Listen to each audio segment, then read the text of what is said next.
Welcome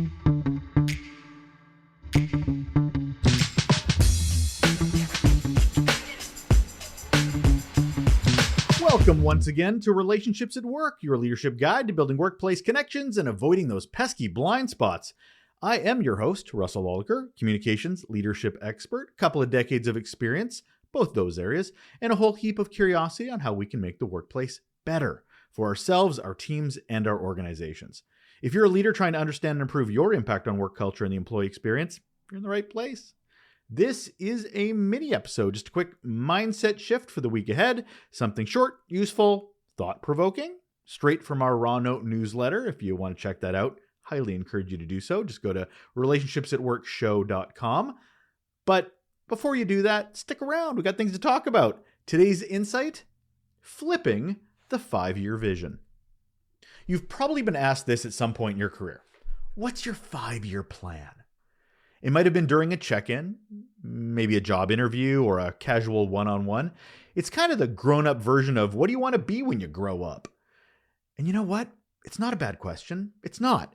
It encourages reflection. It invites us to think about where we want to go beyond the day-to-day. It can give us purpose. It can give us direction, maybe even some motivation.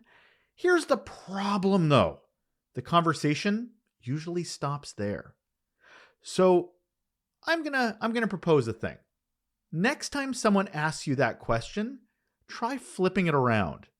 Maybe ask your boss, your leader, what's your 5-year plan for me? Now, this is where it gets awkward. You'll likely see a pause, maybe some squirming, possibly a furrowed brow or that classic, oh no, I wasn't expecting that look. Because let's face it, many leaders aren't prepared for those types of questions. And that says a lot about the leadership ecosystem. We expect employees to chart their own courses. And yes, they absolutely should take ownership of their careers. I am not saying they shouldn't. But here's the thing. They don't know what they don't know. Leaders have access to a much bigger picture, or they should anyway. What roles might be needed down the road, where the organization is headed, how an employee's skills and interests align with future gaps, and how industry trends might actually reshape those needs entirely. So why wouldn't we ask our leadership to share their plan for us? They have a very different and possibly very useful perspective. Great leaders don't just react. They support, they guide, they grow their people with intention and preparation. And that takes actually having an actual plan. Actually. Yes, 3 times I used actual. So let's turn this into something actionable. Here's how we can better prepare to answer that flipped 5-year question on behalf of our teams. Because as a leader, we want our team members to ask us that question too. First, let's connect that employee development to organizational strategy. Our team wants to know how they fit into the bigger picture. They want to understand the long-term goals of our organization. And then we actively have to look for ways our employees' skills and goals will align with those ambitions. Talk to them about it. Make that alignment visible because it actually helps add purpose to the work. Second, understand those industry trends and then share them back with our teams. The future of work, it's changing, and it's changing fast. Remember when learning to code was the skill to future-proof? Now we can just go on ChatGPT and it does it for us. So we need to stay up to date, attending conferences, reading industry reports, talking about what we're learning. This helps our team navigate the evolving landscape so they can also grow in the right direction and we can be partners in that.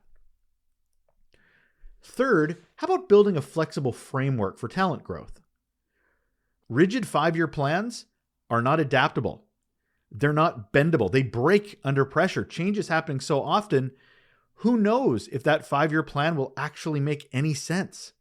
So we need to instead build flexible roadmaps that account for multiple scenarios, focusing on growth mindsets, adaptability, and curiosity. And most importantly, we need to check in on that roadmap often. Make career planning a living conversation, not just a one-time document. Career development shouldn't be a solo mission. It should be a partnership, a collaboration between the employee and us as their leaders. That's how we ensure the growth is realistic, it's aligned, and it's meaningful. And hey, this isn't just about employees either. Leaders, us, we need this too. Leaders need leaders. I'm sure you've heard me mention this quite a few times on the show. I can't tell you how often leadership development gets ignored the higher up you go, as if responsibility is the reward, not something to be supported. So let me say this as clearly as I can. If you're in a leadership role, helping your team envision and work toward their future is part of your job. Shrugging it off, that's actually not leadership. We can do better. They deserve better. And if we want stronger, more engaged, and more connected teams, we have to make career conversations an ongoing priority. So don't run away from the question. Embrace the question. Celebrate that they have the confidence and the curiosity to ask the question. When your employee turns around and looks to you and says, "What's your 5-year plan for me?" Be prepared for it. Encourage them to ask it. And then join them on their journey to those next steps. Thank you so much for joining me for this quick episode of Relationships at Work. If it sparked something in you, pass it along. Pass it along to someone who might need to hear it too. So take care, and I'll talk to you again soon.